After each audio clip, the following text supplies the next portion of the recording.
In my living memory that embraces the life stories of my parents, my wife and I, our children and our grandchildren, that bridges basically from 1900 to the present. During that time, war in one form or another has been present in our lives. In that stretch of history, World War I and II stand out as times when the world was at war. Large blocks of nations wreaked violence on each other. However, these wars were physically bounded in specific places generally. Even the wars for independence in the 50s and 60s in Africa, Asia, and other parts of the world were also relatively bounded in one place. However, wars today are more fluid and much more broadly impacting the world. These wars also call for creative action, much like the wars during the times earlier. Who will create the alternatives to those wars? Today we will recognize people in our congregation who formed part of the Mennonite alternative response to wars during our earlier time and even through today. That response, as Barbara mentioned, is categorized in your bulletin insert. You can see the different people that we've been able to find. There may be others. You'll see them listed there in the various categories. But we want to recognize that it's not only the people who serve as combatants in the wars who die, but we're very familiar today with the collateral violence that produces death for those who are fleeing, for those who end up in refugee camps and die from disease and other mistreatment that they might experience, as well as immigrants into hostile or unwelcoming communities throughout the world, wherever they might be. With that in mind, I would like for us to be aware that our recognition today is fairly specific to the North American experience of Mennonites, the United States, and this congregation. Alternative responses to war and collective violence are taking place every day around the world. We are not the first to work for objection to war on the basis of conscience or faith. But this is our experience in our congregation. A number of us have provided leadership for some of the responses that you see listed in your bulletin. And I want to recognize two such persons today and ask them for a very brief word. They are John Martin, who served as the Mennonite Church representative on the National Service Board for Religious Objectors in Washington, D.C. in the late 1950s. That organization advocated for conscientious objectors' recognition and welfare with the Selective Service Office. Following that work, John served for 2 years as director of 1W service with offices in Elkhart, and you will see the 1W service described in your bulletin. So I'm going to ask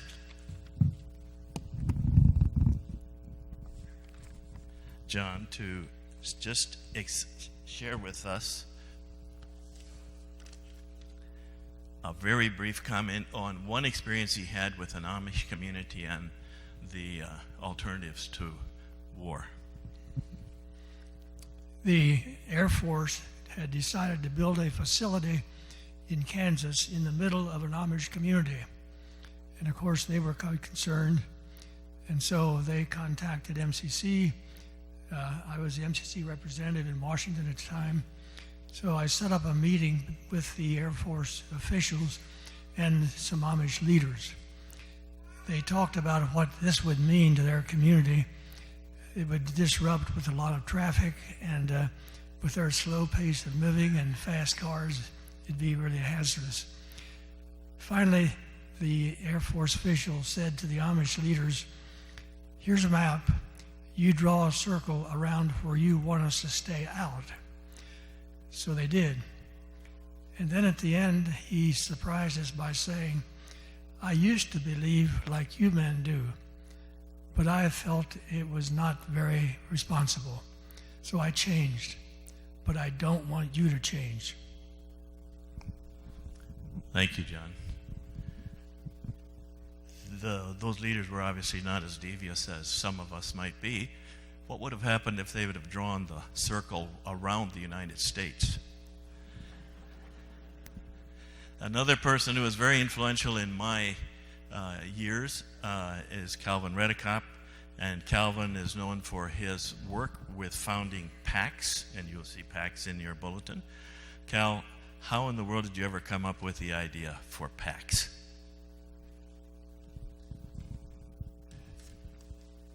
That wasn't the question I was to address, but I will also give a few moments on that.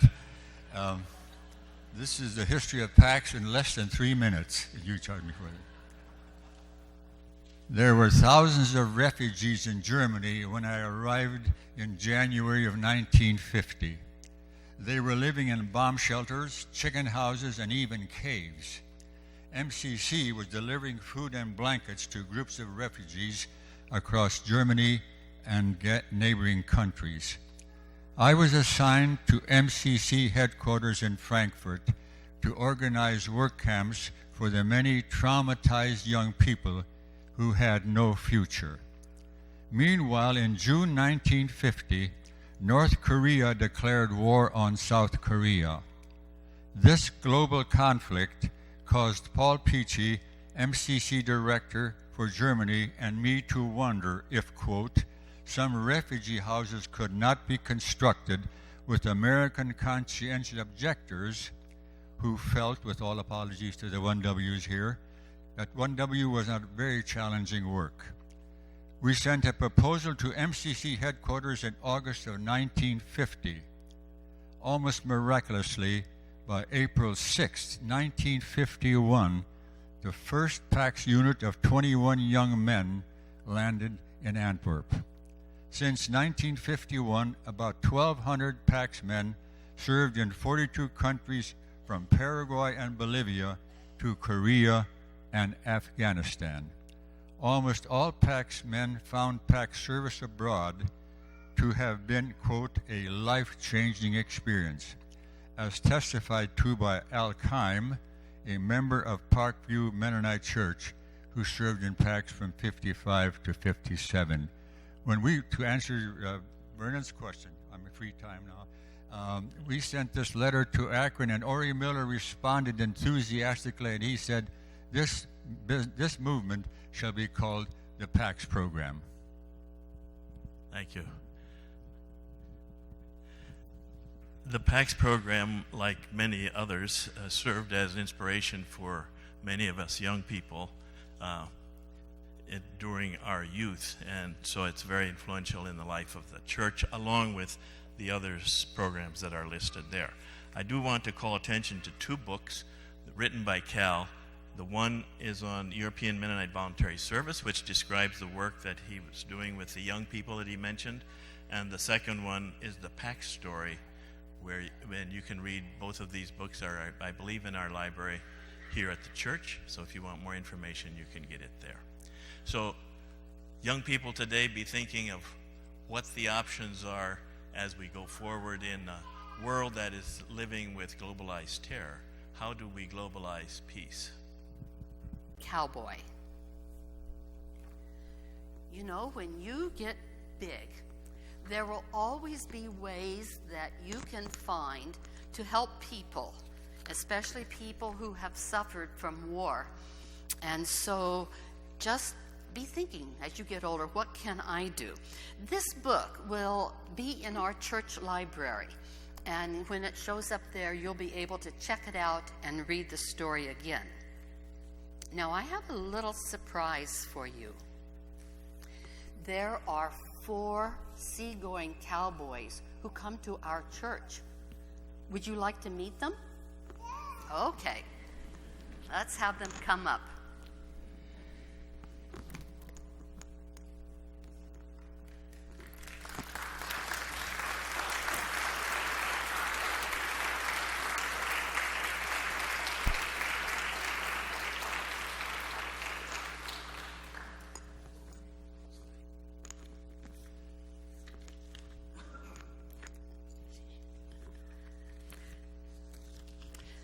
Okay, real quick questions for you here. John, what country did you go to, and what were the animals on your boat?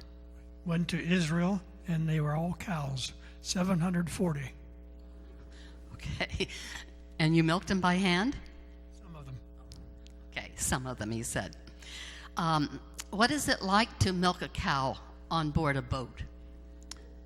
Can I ask the children a question quick first? How many of you had milk for breakfast? Where'd the milk come from? Cows? How do you get it out?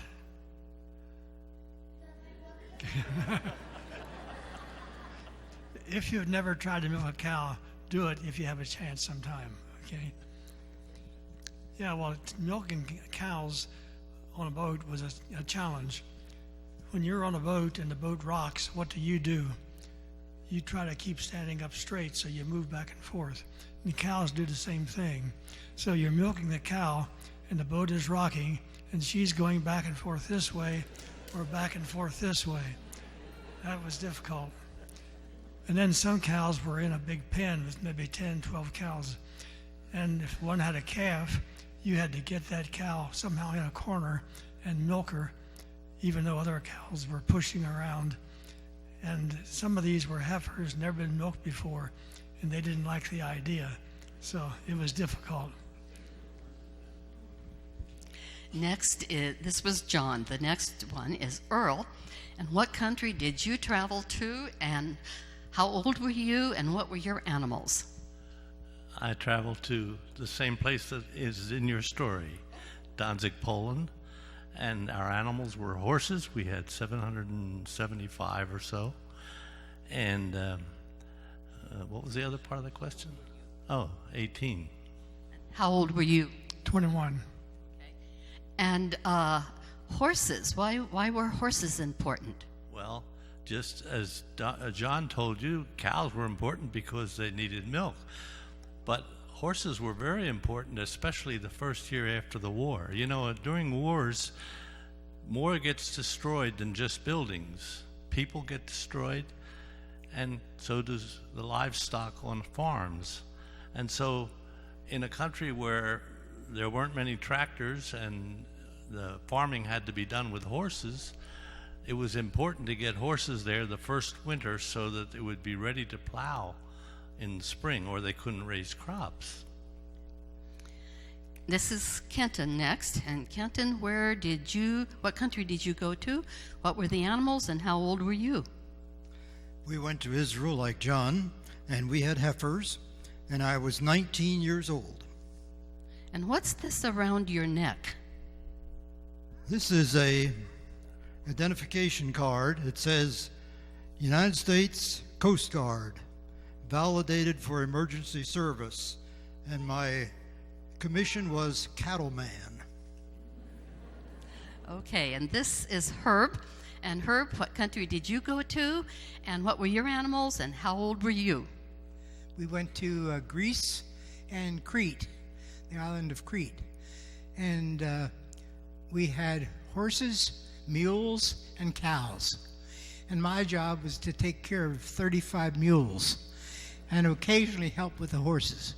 But I learned to not like mules too much.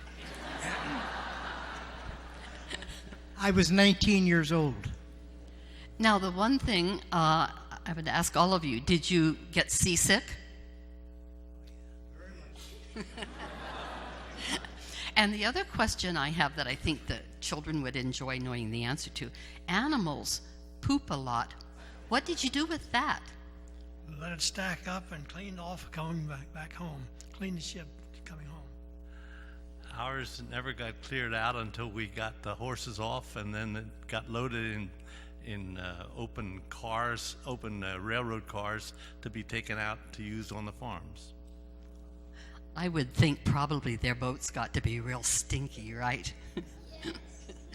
Well, maybe someday when you get to be 18, 19, 20, 21 years old, there will be opportunities for you to do something special like this. Thank you. Oh. So many people wondered, what did you do with all the milk? So we saved a little to feed the calves. We tried to save little for ourselves, but the cows were too dirty. Most of it we poured overboard, but I had one cow that would drink her milk.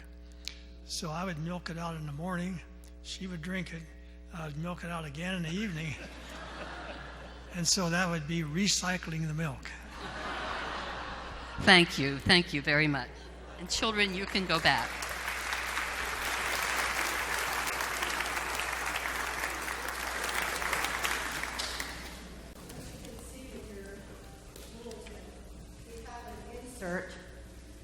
That we try to gather information from you. And I will make a disclaimer. I know this is not 100% accurate. I know it's not totally complete. So if you have more information to give us, please send it on to the office, because we would like to have sort of a record of this. So there are some that are omitted or maybe not accurate. For the rest of this service, we're going to have some glimpses and gleanings from people who served in one of these programs. You heard from the Seagoing Cowboys, so we will not include them up here. But I am going to call 4 people forward. And when I call those persons forward, I also would like the others in the congregation who served in that capacity to stand if they are able. The first person we'll call forward is Harold Lehman. And Harold is representing Civilian Public Service. Come forward, Harold. CPS is the way it was often referred to. According to our records, we have only a few people listed. I know Dwight Hartman was one, and also Samuel Horst. Is Samuel here today by any chance? Okay, Samuel, you want to wave your hand or stand? Okay, Samuel was one, and Dwight Hartman and Harold Lehman. Thank you. The second one coming forward will be Joe Longacher. Joe served in 1W. And there's a whole list of 1W people. And so would you stand if you served in 1W? Please stand. It should be a larger group for sure. And I know that there are some that were kind of in VS/1W and back and forth in various programs. Those are some listed. Thank you. The third one is Harley Showalter, who represents the PAX program. Harley? And the others that served in PAX, please stand if you are here today. Okay, a few more. Thank you. And the last one is Teachers Abroad program, or TAP, as it's called, and by Dutcher is representing that group. We know that if you would ask or talk to any one of these persons, they represent a certain slice of service. If you talk to any one of you who also stood, we know that it would be a different story.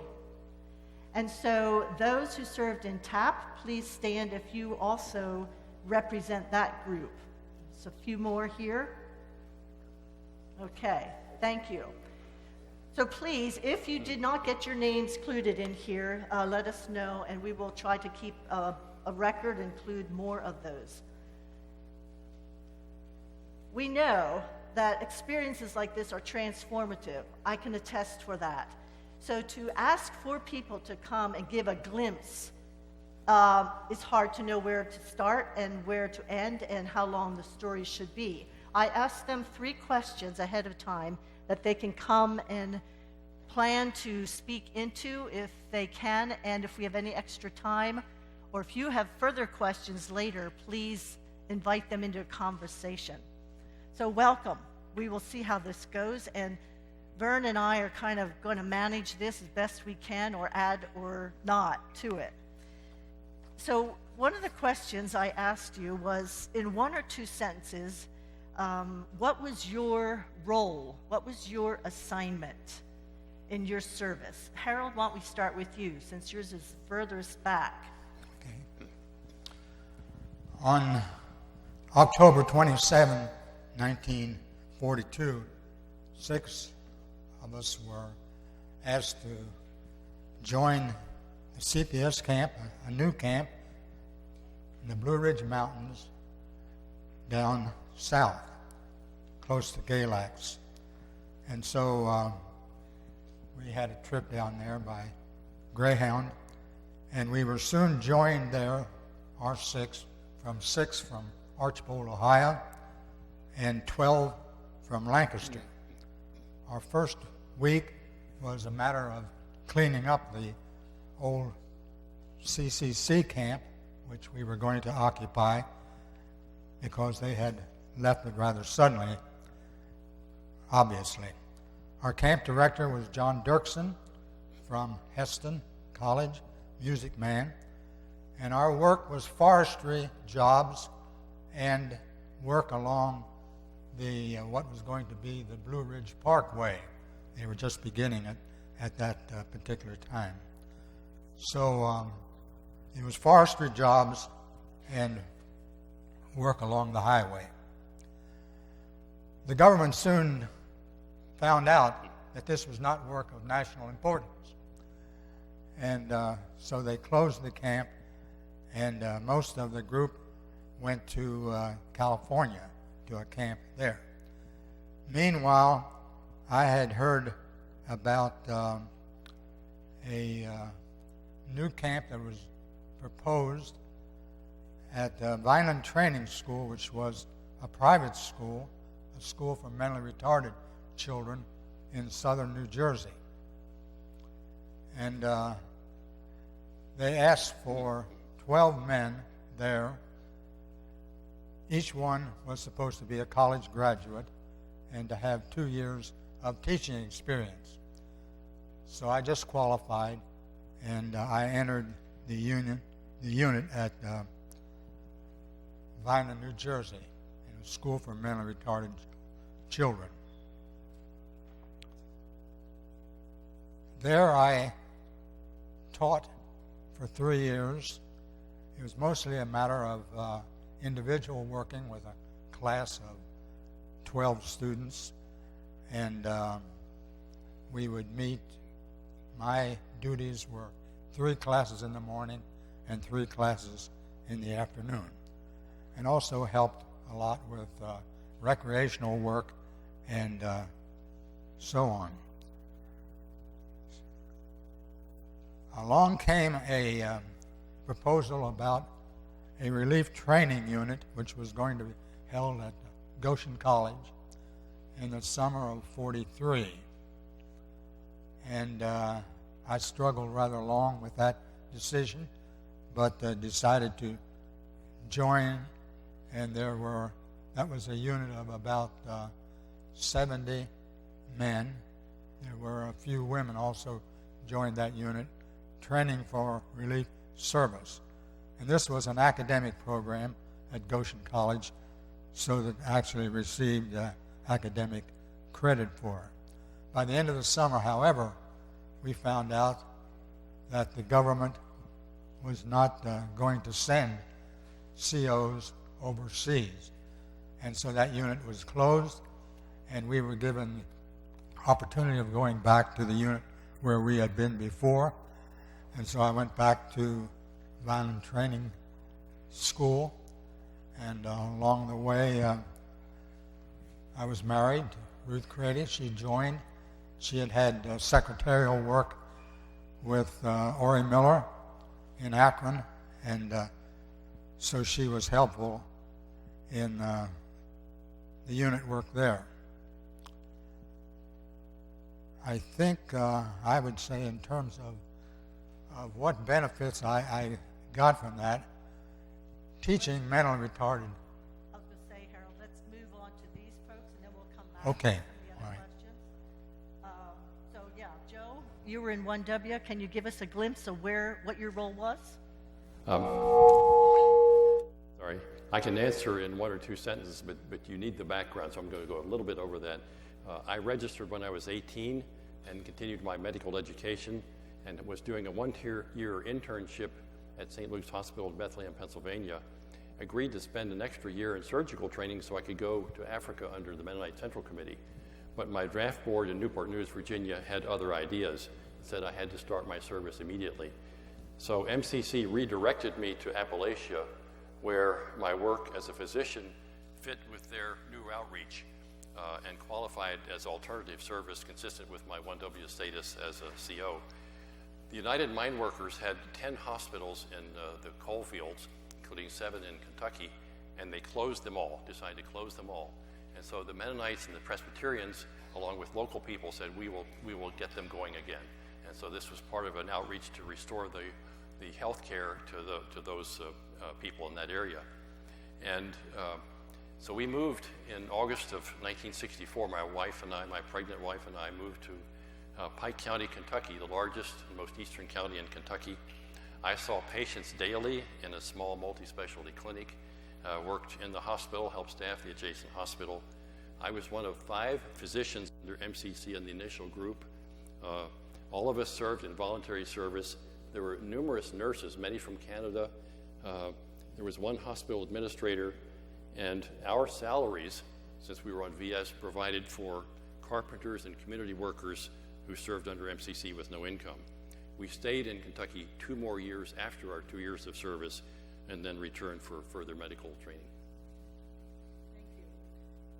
Harley, you were in PAX, and I know your experience is probably different from every other PAX person that's here, but what was your role and assignment? From September 1963 to 65, I was a PAX service volunteer on loan to the Methodist Mission in Bolivia. My assignment was to administer care for heifer project animals from North America.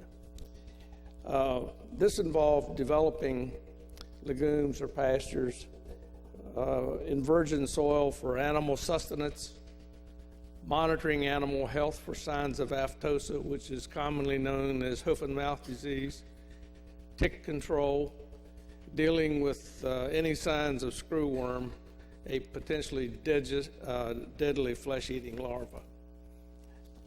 Sounds thrilling. And Vi, you represent Teachers Abroad program, and your experience was where, or what was your role? From 1977 to 1979, John and I were in Otukpo, Benue State, Nigeria. John had the MCC TAP assignment as English teacher at Jesus Teachers College. The Methodist Church soon asked him to serve on their circuit to preach in nearby village churches that had no pastor, and we were in the villages in the bush on Sunday morning about 2 or 3 times a month. I had a number of roles that made themselves known after I got there. I was a teacher at a new Bible school for village pastors. I managed and hosted the guest house of the Methodist Church on our compound, and I was typist for the Methodist Church. The bishop also lived on that compound, and he asked me to type after he saw my portable Remington typewriter that I had brought to make personal letters home easier to type. One memorable piece of that I'll just briefly share is that in my memory I see many, many village chiefs sitting on the ground under the tree in our front yard. There was a dispute over genealogical issues, and the bishop from the Methodist Church had gathered them together in our front yard and documenting the bloodlines of these village chiefs. I was inside our house in the living room, sitting at the desk at my typewriter, and he brought me as he brought me the genealogies, I typed them up for their record to document them. Thank you. The other question, one of the other questions I had asked them to respond was, what was one learning or insight that they came away from this experience? So would anybody like to jump in? Was that your one that you wanted to share? Do you have a different real briefly. Okay, why don't you go ahead and we'll go back. I went to serve. That was a goal I had since I was 11, to go to Africa to serve. It didn't take me long to realize that it was the Nigerians who were teaching me. At first I thought, with my culture shock, that I actually had nothing at all to give. Then finally I stumbled upon relationships. And our 2 young children, Chad and Alicia, were entrances into many Nigerian women's homes where we learned to know, to like, and to love each other. Thank you. Harley, we'll go this way. Do you have one insight or a learning you'd like to share? For me, it was the multicultural learning experiences from the Methodist Church, the exposure to multiple colony Mennonite cultures in the Tres Palmas region of south of Santa Cruz, the Amara and Quechua Indian peoples being resettled in the subtropical lowlands, and from they came from the overpopulated Bolivian highlands, and the rich culture of Latino society, from politics to religion, primarily Catholic, to multiple ethnicity. Thank you. Joe, how would you like to answer that second question? You've heard there are 3 or 4 important decisions that you make in your life, whether to follow Christ or not, whether to marry or not, and who and what vocation. But for me, this was one of those decisions where I elected one W rather than one A. And although there were negatives, there was some criticism of me because this was during the war in Vietnam. And in Newport News, 51 boys died in Vietnam, and I was obviously relatively safe in Kentucky. And I didn't get educational, financial benefits like the people that went into the service, but that was a small price to pay. But many positives. This was consistent with my faith, allowed me to contribute to community needs. And because of my position there, in a rather pro-military community, I was able to interact with, witness, if you will, with a variety of people to whom I could explain my motivations. And Harold, how would you like to share with one insight, a brief learning or insight from your experience? Well, I had a great deal to learn in terms of working with mental patients and also mentally retarded children. But I think the benefit that I received in the CPS experience was the interaction with the other CPS men. At Vineland, they were all college graduates from the various Mennonite schools, and with at least 2 years of teaching experience. So in that sense, coming from Eastern Mennonite and Harrisonburg, Virginia, to live with and work with scholars from these other Mennonite colleges, that was the big benefit for me.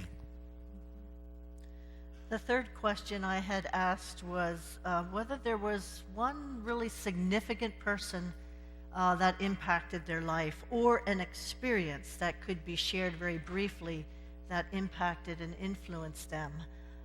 Would any of you like to just jump right into that one? Or I'll pick on you. Joe, you have someone? This was a difficult one to answer because there were so many. I was a fairly prominent person in a small town as one of the few physicians in a lot of positions. Met interesting people, worked with some very good doctors, had patients who were real characters, including Hatfields and McCoys from the famous feuding family. But the personality that I would single out was Edgar Stace, who was working with Mennonite Central Committee. Edgar just had such a winsome personality, full commitment to the church and its mission, understanding of organization and how it worked. And so he has become a friend over the years that I continue to admire after that time. Thank you. Vi, do you have some person or an experience? The person, Florence Ezike. She was a teacher at a local school next to our compound. Her husband was a colleague of John's at the Teachers College. They were our next-door neighbors. Our children played together. Our families sat outside together in the dark eating manpower or popcorn. Florence and I were close friends. And approximately 6 months before our term was up to return to the U.S., Florence came over and presented me with a Nigerian married woman's traditional outfit, a blouse and 2 wrappers, made by her tailor in the market. It matched an outfit that she had had made for herself. We wore them in the traditional way, both of us attending an event, wearing our matching outfits at her invitation. On the way home, as I had seen many other women doing who were close friends, Florence took my hand, and we walked hand in hand through the compound to our neighboring homes. I will never forget her. Harley, do you have one? There is a person by the name of Rosa Caulfield. She was one of the Methodist wives of one of the Methodist leaders there. Whenever we guys, this was not a everyday event, but whenever we got lower colon discomfort or other illnesses, there was nobody to turn to because there was no doctor there. There was no medical community immediately available. And so she introduced us to hot tea and toast. And it solved all the problems. Solved all the problems. Good. Thank you. Harold, do you have one person or a memorable experience? Well, I think the benefit that I got, particularly coming from this community in which there was considerable negative feelings about the civilian public service program and the way in which we were mixed with Mennonites and everyone else in our service.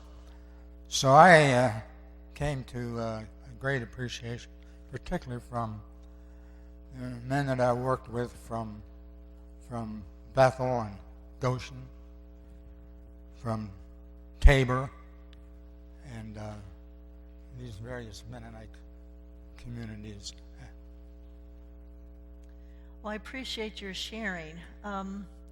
Just a quick question. Did any of you go back to revisit the place where you served in recent years or after your time? Any of you go back? Okay. Yeah. Vern, do you have any question? You might have to get that mic there if you have something that you would like to ask. Or First of all, you should never ask a sociologist if he has anything to add. okay, make it one or two sentences. No. I was impressed by hearing the comments here, and I think it's important to recognize that in many fields, the service that was provided by people like you actually revolutionized the field, particularly in the mental health area in the United States. We know that the volunteers who served in that arena actually mobilized to have public policy changed in terms of how we deal with public health issues in the United States. And the same happened in New Zealand with people like them here. In New Zealand, the volunteers radically altered the public health service. And so there are these kinds of things that go far beyond the personal experiences often to affect the society we live in. So I think that's something we often don't hear about because we talk about our personal experiences, but yet they do have an impact more broadly. Well, I appreciate your sharing. I think in just terms of planning this service, it was a wonderful experience of pulling together the names and information of people that we are with every Sunday, every day during the week, and we don't really know a whole lot about that history of what we did and where and that. And as you know, those stories, we could tell you all a lot of stories. So please keep those lists, tap people and say, I was interested in what you did and where. I think for any of you young people, 17, 18, 19 years old, reflect and think about what it would be like if you were in a situation now where there was a draft and you had to make some choices about what to do. It was not an easy time. And when you had a boyfriend or a girlfriend that you were dating steadily and suddenly you didn't know whether you were going to be able to get married or wait for the relationship after they served. And it was a tense time, as well as a lot of things going on in the military and the war around us. So it was an experience that was transformative and it did change things in our country and the way things were done as well. So I'd appreciate that we give these folks a hand.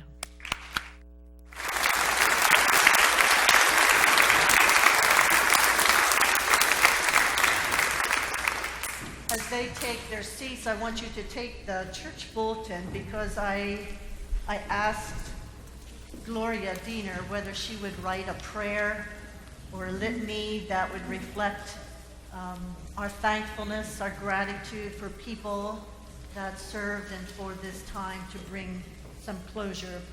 So in your bulletins, you will find this prayer and litany of thanksgiving. So let's read this as printed. Great God, you are creator of continents and oceans, and we are mortals who walk this world for a short time. We give thanks for the life of Jesus Christ, whose calling to this planet was brief and bold. We give thanks for the stories we have heard today, and for those who followed you to new and unfamiliar places, choosing paths of peace in times of war. We give thanks for their service in hospitals, schools, mental health facilities, and forests, for their work on farms, construction sites, and ships at sea. We give thanks for the lives of those who choose to walk in Christ's way, and for all that is born anew, as we adjust our small selves to your large mission. We give thanks. Amen.